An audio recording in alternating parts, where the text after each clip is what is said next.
എത്ര?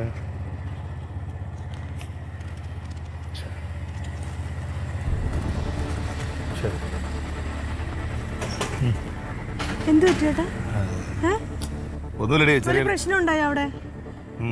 അമ്മേ, അമ്മാവാ, നീ എല്ലാരും വിളിച്ച് കൂടും. എന്തോ പ്രശ്നം ഉണ്ടാക്കിട്ട് വരുന്നുണ്ട്. അയ്യോ, ആരെന്താ കാണിച്ചെന്നെ?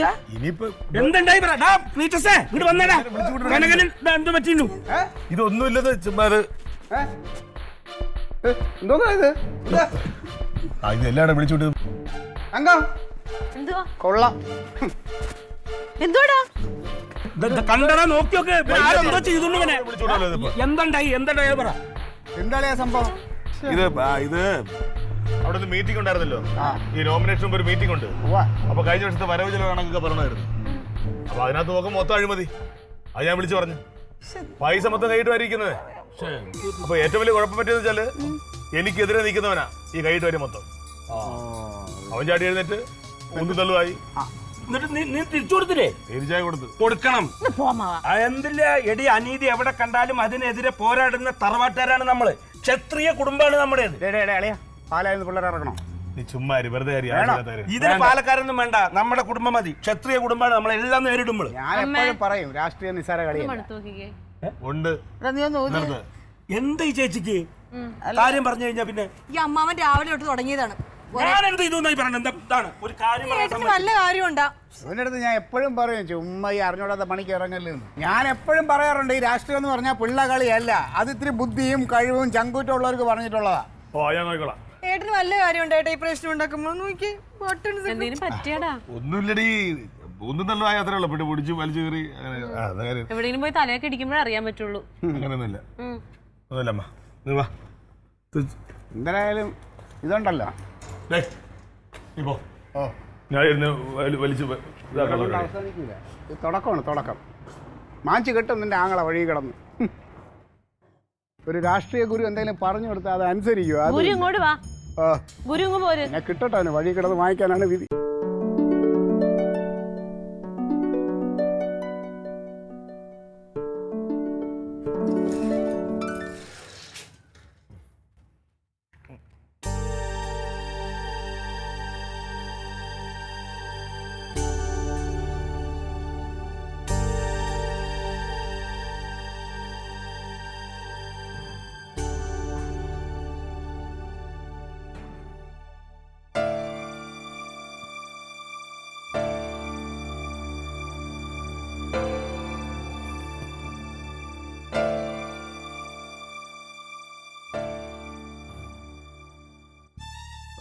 അമ്മാവാ, ഒന്ന് റീത്തോ, എന്റെ സമയം അടുത്തിരിക്കുന്നു. ചേച്ചി ഒന്നുകൂടി വന്നേ. ഒന്നും കൂടി പാടാ. ഞാൻ പത്രം എടുക്കാൻ നോക്കുമ്പോ ഇവിടെ ഇരിക്കുന്നു. ഇങ്ങോട്ട് നോക്കടാ. റീത്ത് എന്തൊക്കെ സാധനം ഞായറാഴ്ച നോക്കിയേ.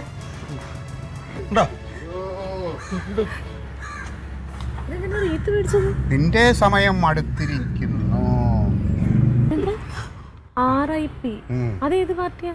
ചെടി കഴുത RIP എന്ന് പറയുന്നത് രാഷ്ട്രീയ പാർട്ടി ഒന്നും അല്ല. കാലനില്ലേ, കാലന്റെ പാർട്ടിയാ. Rest in peace. പത്മനാഭ, ഇത് എന്ത് പരീക്ഷണം? ഇതേ പത്മനാഭനൊന്നും അല്ല. ഇത് കൊണ്ടുവച്ച ആളെ ഞാൻ പറഞ്ഞുതരാം. നടേശൻ. ഏത് നടേശനാ? നിനക്ക് നടേശനെ അറിഞ്ഞൂടെ?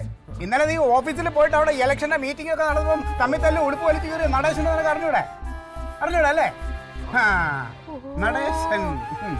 ഇത് നടേശന്റെ പരിപാടിയാണുള്ളിയ. ഇത് കൈവിട്ട കേസാണ്. കൈവിട്ടല്ലേ, കൈവിട്ട് പോയി. ഇനി നമ്മൾ പിടിച്ചാലൊന്നും നിൽക്കൂല ഇത്.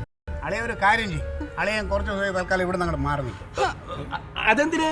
അങ്ങനെ ആരെങ്കിലും മാക്കി കാണിച്ചു എന്ന് കരുതി പേടിച്ചു പോകുന്നവരെന്നല്ല ഞങ്ങള്. പകരത്തിന് പകരം അവൻ ഇന്ന് ഇവിടെ റീത്ത് കൊടുന്ന് വെച്ചെങ്കിൽ നാളെ രാവിലെ അവന്റെ വീടിന്റെ മുന്നിൽ നമ്മൾ 10 റീത്താട് കൊണ്ടേക്കും. കുന്താണ് ഈ അമ്മാവ് എന്തറിഞ്ഞിട്ടാണ് പറയണത്? നടേശനെ കുറിച്ച് വല്ല അറിയാമോ? കൊല്ലം എന്ന് അവനൊന്നും ഒരു പുത്തരിയല്ല, അവന്റെ കൂടപ്പറപ്പാണ്. പറഞ്ഞ അവൻ ചെയ്തിരിക്കും. ഞങ്ങളും ചെയ്തിരിക്കും. അതെ, ഞങ്ങളുടെ തറവാട്ടുകാർ എന്ന് പറയുന്ന അത്ര മോശമൊന്നല്ല. ഞങ്ങളെ ക്ഷത്രിയ കുടുംബാണ്. ഇവന്റെ സിരകളിൽ ഓടുന്നത് രക്താണ്, രക്തം. പിന്നെ ഞങ്ങളെ സ്ഥലങ്ങളിൽ ഓടുന്നത് മണ്ണെണ്ണ. എടാ ഞങ്ങളുടെ കുടുംബം എന്ന് പറഞ്ഞാൽ വെട്ടൊന്ന് മുറി രണ്ട് തേങ്ങ. ആ തേങ്ങ പോലെ തന്നെ ഒരു വെട്ടിന് 2 മുറി. നിർത്തലാണ് കേശ. മനുഷ്യനിവിടെ തീ ചവിട്ടി ഇപ്പോഴും അവന് തേങ്ങയും മാങ്ങയും കൊണ്ടുവന്നിരിക്കുന്നത്. ഞാൻ ഏട്ടനോട് അന്നേ പറഞ്ഞതാ യൂണിയനും മണ്ണാങ്കട്ട ഒന്നും വേണ്ടെന്ന്. ഇതുണ്ടല്ലോ, ഇത് ഏതോ ശവക്കുഴിന്ന് എടുത്തോണ്ട് വന്ന റീത്താണ്. ഇതിപ്പോ എന്താന്ന് വെച്ച് കഴിഞ്ഞാല് കൊല്ലും എന്നുള്ളതിന്റെ ഒരു ഉറപ്പിലാണ് ഈ സംഭവം. അതിപ്പോ ഇവിടെ കൊണ്ട് വെച്ചൊരു അറിയിപ്പായിട്ട്. കാരണം എനിക്കറിയാം അമ്മ, നമ്മൾ വിചാരിക്കും പോലെ അല്ല. അല്ലാണ്ട് അവന്റെ ഒരു അളിയനുണ്ട്, ഈ നടേശന്റെ അളിയൻ അറുമുഖൻ. ഇത്രയുള്ള വാൽമാക്രീരത്ര പള്ളയിൽ എപ്പോഴും ഒരു കടാര ഇവിടെ കാണും. ഇവിടെ തോക്കുകയാണ്, പിന്നെ വടിവാള്, അത് ദേവം മുഴുവൻ ആയുധമാണ്. അത് ഇങ്ങോട്ട് എടുത്തിട്ടുണ്ടല്ലോ, ഈ പുല്ല് എത്തുമ്പോൾ എന്ന് പറഞ്ഞിട്ട് വൈരാഗ്യമുള്ളമാരൊക്കെ അങ്ങനെ തട്ടുകയാണ്. ഒരു പോംവഴി പറഞ്ഞ എന്റെ പൊന്നു മോനെ. പോംവഴി ഇപ്പൊ എന്താന്നമ്മ, പാലായത് നമ്മളെ പിള്ളേരെ ഇറക്കണം, അതേ ഉള്ളൂ പോംവഴി. അതിന് പൈസ ചെലവാകും, ചുമ്മാ ഒന്നും പറ്റൂല. എത്ര രൂപ വേണ്ടി വരും? അതിപ്പം ഒരു 5000 രൂപ എന്തായാലും വേണം. മോനെ വിഷമിക്കല്ലേ, അമ്മ രൂപ തരാം.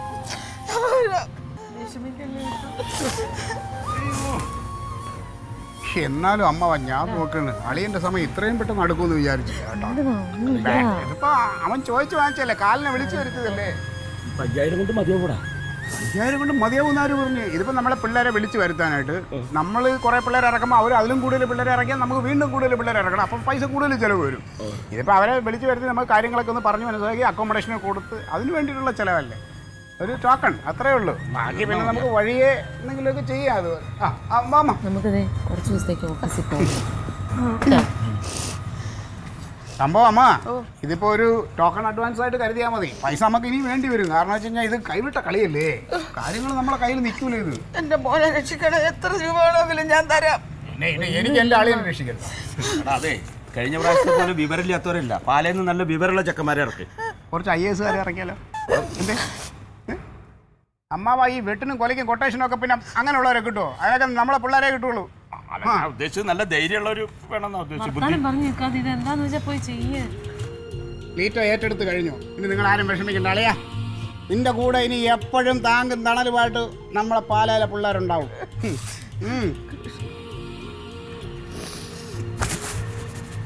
ഞാനേ പിള്ളേരെ വിളിക്കട്ടെ. ഈ സാധനം എടുത്ത് കളയട്ടെ.